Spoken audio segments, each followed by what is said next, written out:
Vamos a comenzar entonces. Bienvenidos a todos. Mi nombre es Camila Quintana, coordinadora del programa de salud Olimpiadas Especiales Chile. Les doy la bienvenida a todos los que participan en nuestra quinta charla de este ciclo de charlas de salud. El día de hoy vamos a tocar el tema de salud mental y discapacidad intelectual. Nos acompañan Camila Vargas y Verónica Rodríguez de la Fundación Amigos por Siempre. Les quiero recordar algunas cositas. Esta, bueno, como les comentaba, es la quinta charla. El día de mañana se van a estar enviando todas las presentaciones, las 5 presentaciones de este ciclo de charlas a todos sus mails, para que estén atentos. También se les va a enviar una encuesta de satisfacción, que es una encuesta para que nos compartan sus opiniones, sus comentarios, para ir mejorando nosotros siempre en nuestras presentaciones y que ustedes nos comenten qué otras charlas les gustaría ver, ¿ok? También les pido a todos y les recuerdo a todos que por favor tengan apagadas cámaras y audios durante la presentación, ¿ya? Para que no tengamos problema con el internet. Cualquier consulta que tengan, cualquier duda, por favor escríbanla en el chat y al final de la presentación Camila y Verónica van a estar respondiendo sus dudas. Y eso, los dejo entonces con Camila y con Verónica para que comiencen la presentación. Muchas gracias. Gracias, Cami. Bueno, como les contaba Camila, junto con Verónica trabajamos en la Fundación Amigos por Siempre. Yo soy psicóloga y Verónica es terapeuta ocupacional en la fundación. Y la idea hoy día es poder conversar acerca de la salud mental y las personas con discapacidad intelectual. Un poco la idea es poder hablar acerca de qué es la salud mental, qué es el bienestar y cómo podemos favorecer la salud mental y el bienestar emocional en personas con discapacidad intelectual y en general también. Nos vamos a centrar un poco en el contexto actual de la pandemia, pero la idea también es poder hablar de ciertos puntos que podemos aplicar en nuestra vida diaria y no solo en este contexto. No sé, Vero, si quieres agregar algo más.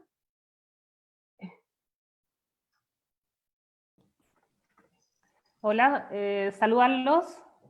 Muchas gracias por la invitación de Olimpiadas Especiales para poder participar y estar acá y poder compartir con ustedes un poco de nuestra experiencia. Eso, tú partes, Cami. Buenísimo. Bueno, para partir, la idea es hablar un poco de qué es la salud mental. Perdón, ahí, que estaba arreglando algo ahí. La salud mental significa tener un equilibrio entre la persona y su entorno. Tiene que ver con los distintos ámbitos que forman nuestras vidas y se relacionan con el bienestar que sentimos. Si uno habla de salud mental, es importante también hablar de calidad de vida. La calidad de vida se refiere a llegar a un estado de bienestar deseado en todos los ámbitos de nuestra vida. Y esto, en el fondo, tiene que ver con cosas personales y también ambientales.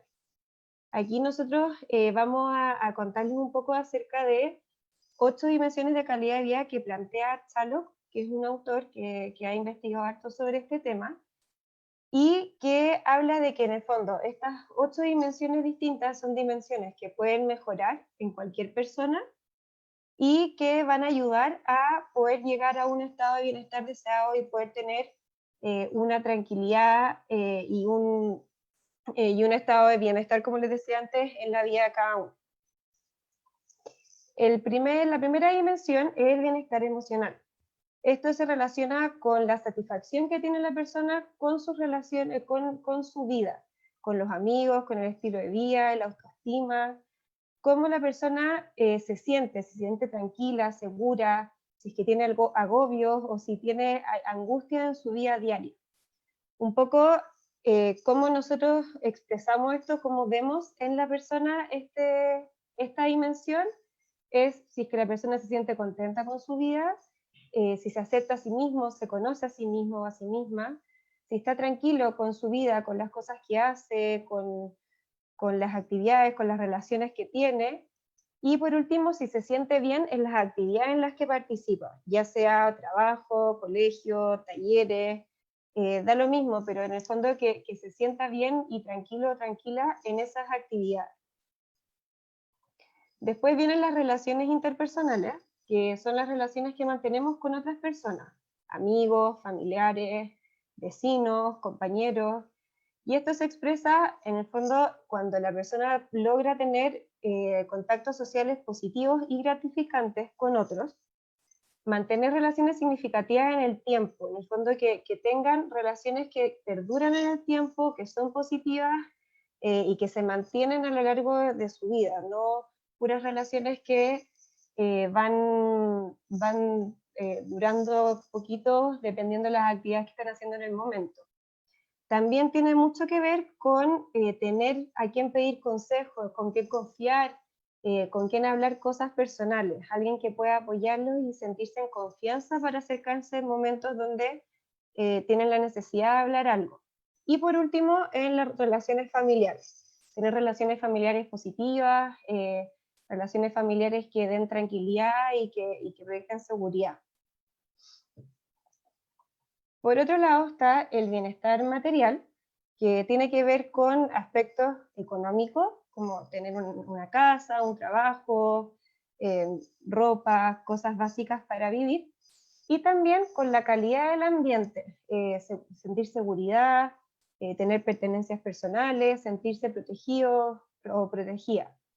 Esto se expresa, nosotros aquí pusimos dos ejemplos, con sentirse bien y cómodo en su propia casa, con el lugar donde habitan, en el fondo sentirse a gusto, por ejemplo, con su pieza, que sea propia, que la persona se sienta a gusto con la decoración, con los muebles, con el nivel de privacidad que tiene, o en los distintos ambientes que son más personales dentro de la casa.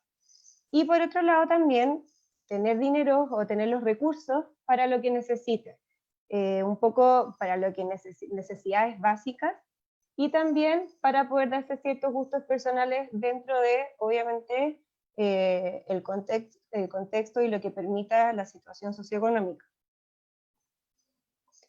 Después está la dimensión de desarrollo personal, que se refiere a la posibilidad de aprender distintas cosas, tener conocimiento y realizarse personalmente. Y esto se expresa más que nada, bueno, en tener la posibilidad de probar cosas nuevas, conocer actividades y oportunidades de desarrollo personal, poder desarrollar la autonomía, y esto se logra a través de realizar actividades en el hogar, tener autonomía en la higiene personal y en las decisiones personales. También poder desarrollar estrategias que le permitan a la persona resolver dificultades personales. Esto, en el fondo, da la posibilidad de ser más autónomo en las relaciones interpersonales y también de tener la libertad de poder explorar distintas cosas, aunque se sienta incómodo o que tenga ciertas dificultades. Y por último, tener la posibilidad de realizar cosas de su gusto, o sea, poder elegir qué actividades de ocio y tiempo libre participa, probar si es que le gusta, qué no le gusta, y formar parte de esas decisiones. Después viene la dimensión del bienestar físico, donde se centra más que nada en la salud, el estado físico, los buenos hábitos de alimentación y la movilidad. Esto se expresa, como les decía, los hábitos de alimentación, los cuidados personales, el descanso, la salud física, en todo lo que tiene que ver con el cuidado personal de cada uno en el ámbito físico, y también con tener la posibilidad de recibir ayuda técnica si es necesario. Por ejemplo, si hay alguna dificultad en la movilidad o en la motricidad fina, y poder tener estos apoyos que les permitan desenvolverse de manera satisfactoria a pesar de estas dificultades. Después viene la autodeterminación, que tiene que ver con el poder de decisión de la persona, cómo quiere que sea su vida, su trabajo, el lugar donde vive, y elegir con las personas con las que comparte. Esto se expresa, como les decía antes, en el poder de decisión sobre las actividades que participa, poder participar en decisiones sobre su propia vida, el futuro, la organización del tiempo, tener voz dentro de estas conversaciones, poder elegir entre distintas opciones, que no todo lo que haga sea algo que se le entrega ya decidido o ya pensado por otros, sino que la persona forme parte en esta decisión. Y por último, tener el espacio de poder expresar sus gustos personales y sus opiniones. Esto es muy importante para la autodeterminación y bueno, también para ir desarrollando la autonomía, que la persona tenga un espacio de opinión y de expresión dentro de las decisiones sobre su propia vida y los acontecimientos relevantes que pasan a su alrededor. Después está el ámbito de la inclusión social, que tiene que ver con participar en actividades como un miembro más de la sociedad. Estar inserto en actividades de la sociedad, sentirse integrado y contar con el apoyo de otras personas más allá de la familia o de los conocidos. Tiene que ver con contar con personas de apoyo, bueno, participar en actividades familiares, en actividades con amigos, sentirse parte de un grupo, sentirse parte de algo más grande que ellos mismos, y poder participar en actividades del barrio, la ciudad, en el fondo en actividades sociales que tengan que ver con la comunidad. Tener la oportunidad de participar en este tipo de actividades. Por último, está el ámbito de los derechos, que tiene que ver con ser considerado un igual dentro de la comunidad, dentro de la sociedad, respetar la forma de ser, las opiniones, la intimidad y los derechos personales. Esto tiene que ver con sentirse tomado en cuenta, que eso está muy relacionado con lo que hablábamos antes, de tener un espacio de opinión. También el sentirse tomado en cuenta tiene mucho que ver con el que uno como persona de apoyo dé la posibilidad de que la persona entienda lo que realmente está pasando, por ejemplo, que comprenda sus derechos, ver qué tanto entiende y ver la manera de explicarlo para que la persona pueda realmente entenderlo y tomar una decisión al respecto. Lo mismo con las decisiones familiares o los acontecimientos importantes que pasan alrededor.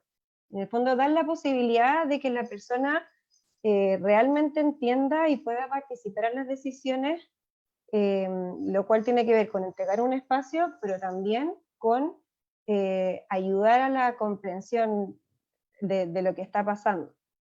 También tiene que ver con sentirse respetado, conocer los derechos de cada uno y sentir que se respetan sus derechos legales y bueno, sus derechos también en la sociedad.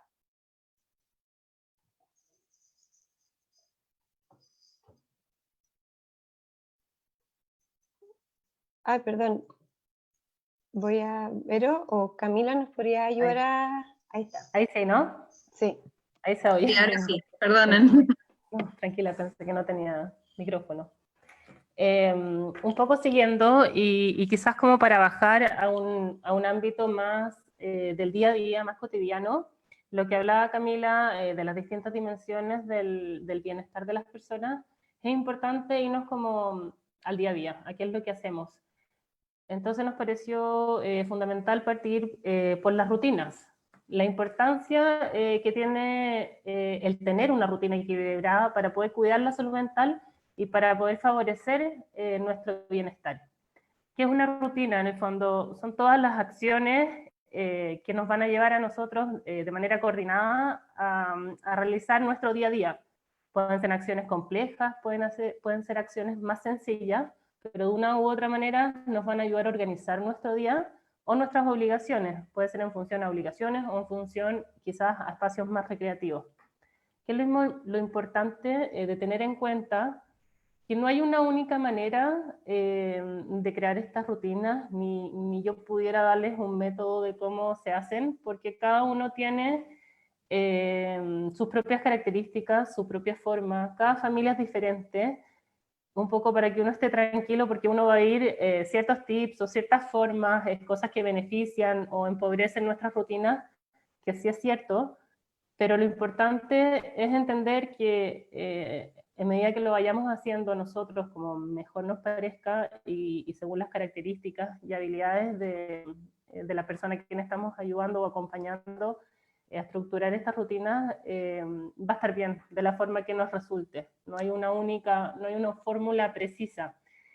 Y importante también tener en cuenta de que favorecer estas rutinas es sumamente importante, sobre todo en las personas en situación de discapacidad.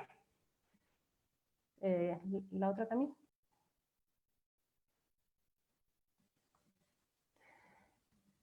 Un poco para empezar o para contarles en base a qué se estructuran estas rutinas. Por lo general se estructuran en base a ocupaciones. Entonces aquí proponemos como usar la ocupación como un promotor de este bienestar. ¿Qué es una ocupación? Es una actividad o es toda actividad que uno hace que es significativa para la persona, que tiene un propósito, que las personas le dan un sentido. ¿Ya? Y por supuesto estas están influenciadas por los ambientes que nos rodean. Dentro de las ocupaciones, como para contextualizar y aterrizar un poco, por ejemplo, tenemos las actividades de la vida diaria, que se refieren a todas las actividades que uno realiza en el día a día para cuidarse a sí mismo y en el cuidado de los demás también. Que esto podría ir, por ejemplo, desde lavarse los dientes, levantarse en la mañana, hasta el cuidado de otros, la toma de medicamentos, el cuidado de una mascota, el transporte que yo uso en el día a día. ¿Ya? Luego está el ocio y el tiempo libre, que son todas las actividades con sentido también, donde yo, más de recreación, no sé, salir a andar en bicicleta, tocar guitarra, todos tenemos pasatiempos o distintas actividades que usamos en nuestros tiempos de ocio. Luego está la educación y el trabajo, que por supuesto también son ocupaciones, la participación social, ya hablaba Camila anteriormente, que es toda acción que yo hago para participar con otros, para ser parte de la sociedad, para ser parte de la comunidad.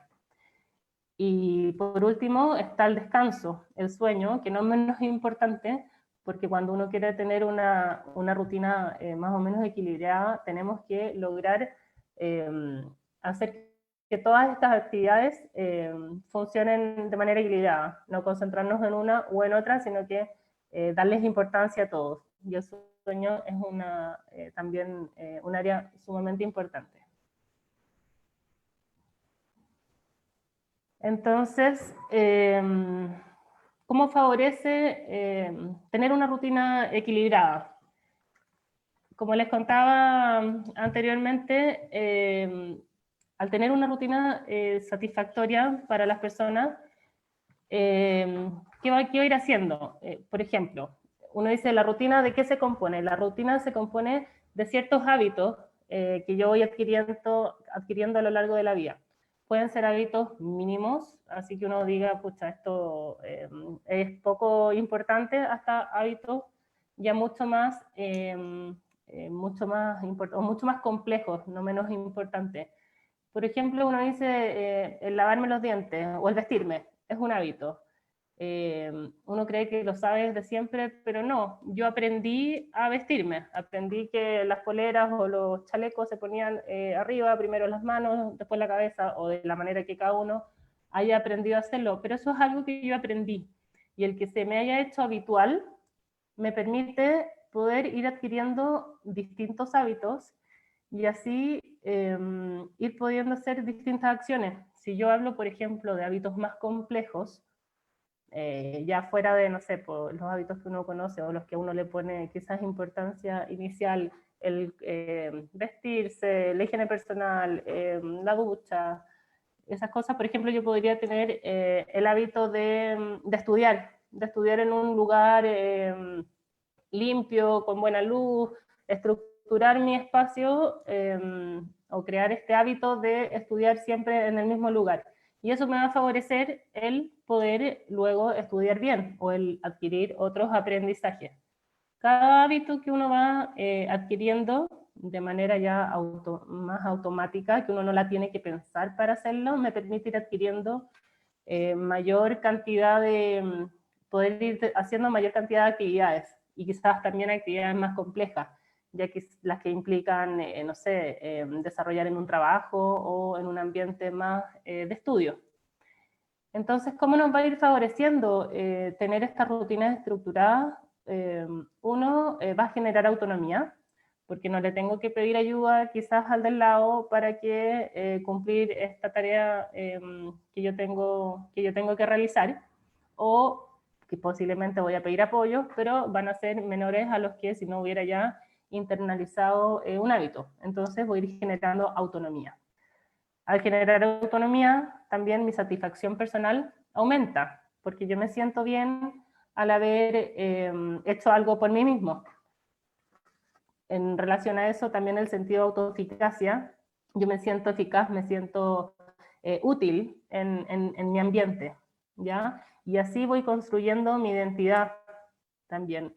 El tener una rutina satisfactoria me permite a mí organizar mi vida y quizás adelantarme o anticiparme a ciertas situaciones que vayan a suceder. Cuando yo digo, no sé, me voy a levantar, voy a hacer estas actividades, no me van a sorprender con una actividad, bueno, salvo cambie la estructura, pero no me van a sorprender con algo nuevo. Entonces yo voy a saber a qué me atengo, o dónde estoy, como por dónde ando, qué rol cumplo yo en función a esa rutina que estoy haciendo. Luego nos sirve para desarrollar vínculos y para tener sentido de pertenencia que van muy unidas porque me permiten también desenvolverme y desarrollarme en los distintos contextos de participación social, de actividades con otras, de participación en la familia. Nos va a ir ayudando a eso. ¿Y qué pasa cuando las rutinas no son satisfactorias o cuando vamos perdiendo rutina? Lo que vamos a hablar un poco más adelante, es que al final me voy haciendo más dependiente o voy perdiendo ciertos hábitos que ya había adquirido y eso empieza a hacer que todas estas áreas que acabo de nombrar vayan disminuyendo y yo me empiece a sentir menos eficiente, menos autónomo, quizás me cuesta más relacionarme con el resto debido a que he perdido cierta estructura. ¿Cami?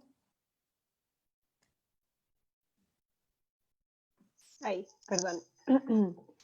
Bueno, y un poco para un poco juntar estas dos áreas, como lo estaba haciendo la Vero, queríamos volver a hablar del bienestar emocional. El bienestar emocional tiene que ver con sentirse bien, en armonía y tranquilo con uno mismo. Un poco lo que estaba hablando Verónica, de que la rutina ayudaba y aportaba a este bienestar emocional, ¿cierto? Las ocupaciones y tener una rutina satisfactoria nos ayudan a sentirnos tranquilos con nosotros mismos y con nuestro ambiente. Y por otro lado también el bienestar emocional tiene mucho que ver con contar con las herramientas o con el apoyo para poder enfrentar las dificultades que se nos presentan. Si bien no todos tenemos las herramientas para enfrentar todas las dificultades, sí es importante siempre saber y poder pedir ayuda para tener el apoyo cuando no lo logramos hacer solos.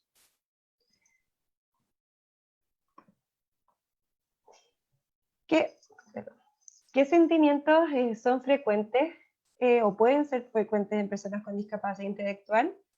La ansiedad, la frustración y la desmotivación. Esto nosotros lo vemos como algo que no está solo dado por factores personales, sino que tiene que ver por factores sociales y ambientales también.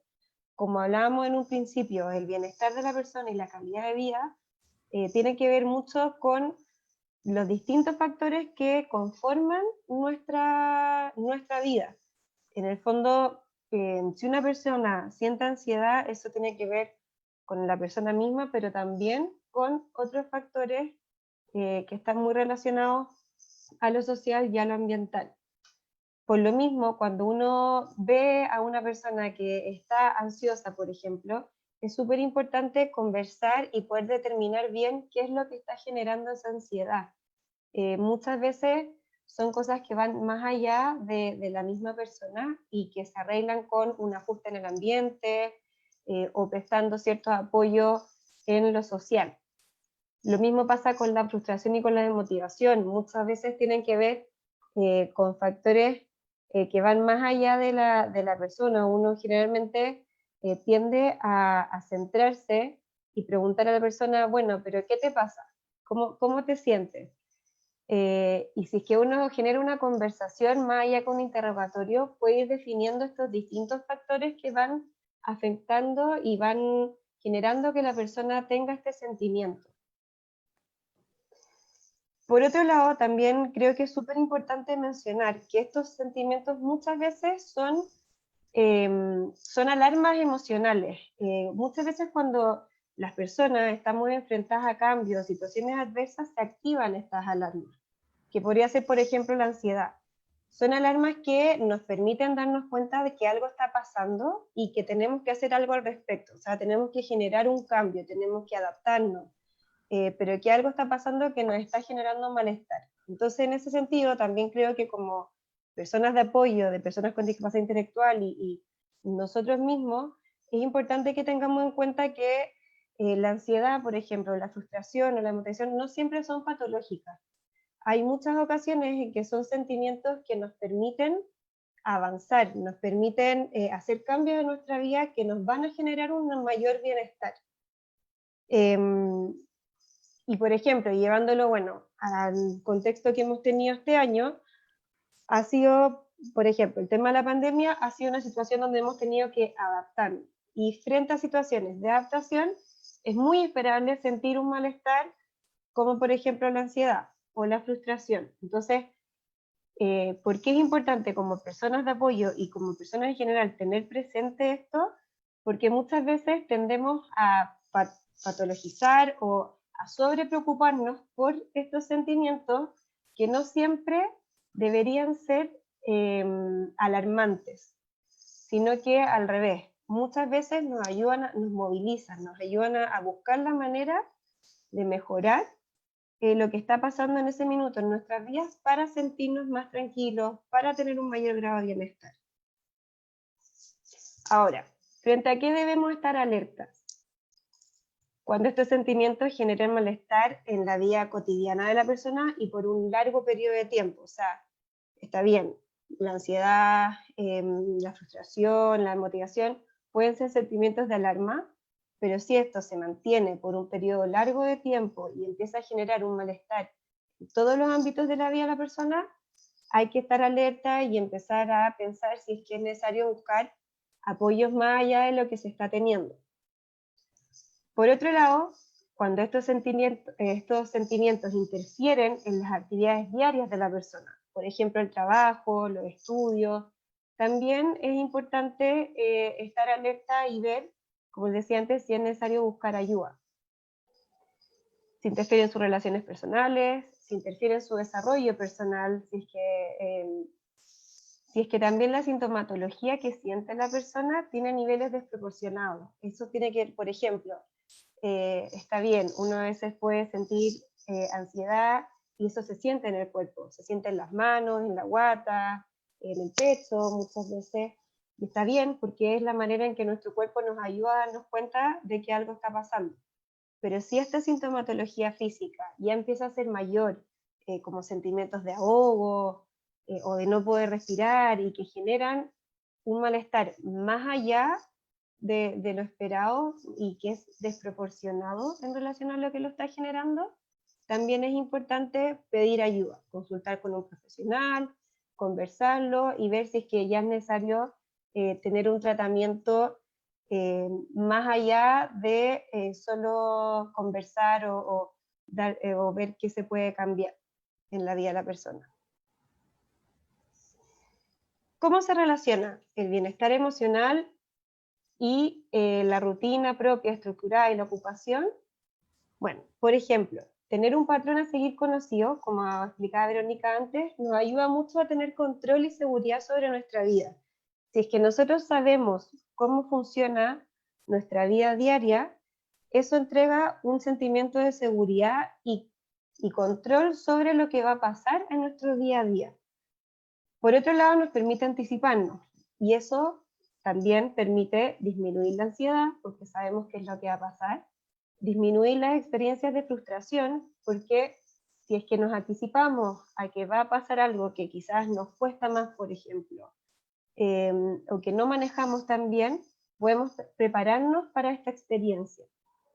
Y lo más probable es que si nos preparamos para esta experiencia, sea una experiencia mucho más positiva a que si la enfrentamos sin prepararnos.